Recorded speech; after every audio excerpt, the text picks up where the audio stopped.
Welcome to story time. I'm going to read you today Ruby Finds a Worry by Tom Percival. There's Ruby. Ruby finds a worry. Ruby loved being Ruby. She loved to swing up high and she loved to explore wild, faraway places. Sometimes she even went all the way to the very bottom of the garden. Ruby was perfectly happy until one day she discovered a worry. It wasn't a very big worry. In fact, it was so small that at first Ruby hardly noticed it. But then the worry started to grow.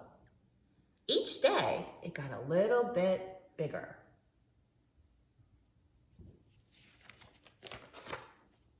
It just wouldn't leave her alone. It was there at breakfast, staring at her over the cereal box. It was still there at night when she brushed her teeth.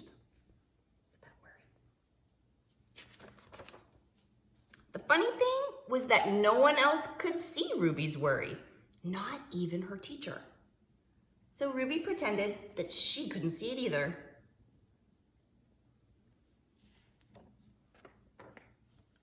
She tried to carry on as if everything was normal, but it just wasn't. The worry was always there, stopping her from doing the things that she loved. Ruby wondered if the worry would ever go away. What if it didn't? What if it stayed with her forever? Ruby didn't realize it, but she was doing the worst thing you can ever do with a worry. She was worrying about it.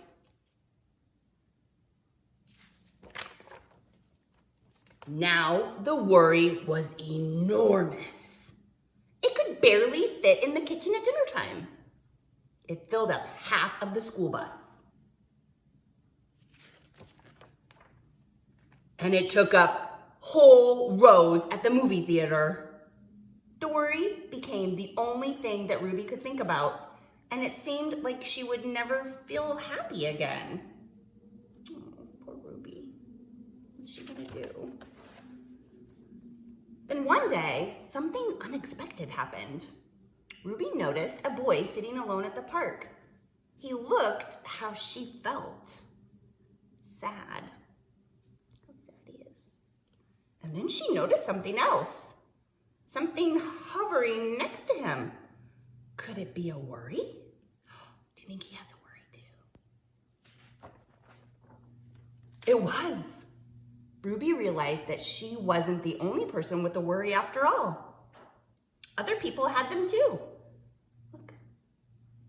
She asked the boy what was on his mind, and as he told her, the strangest thing happened. His worry began to shrink. It's getting smaller. Then Ruby did the best thing you can ever do if you have a worry. She talked about it.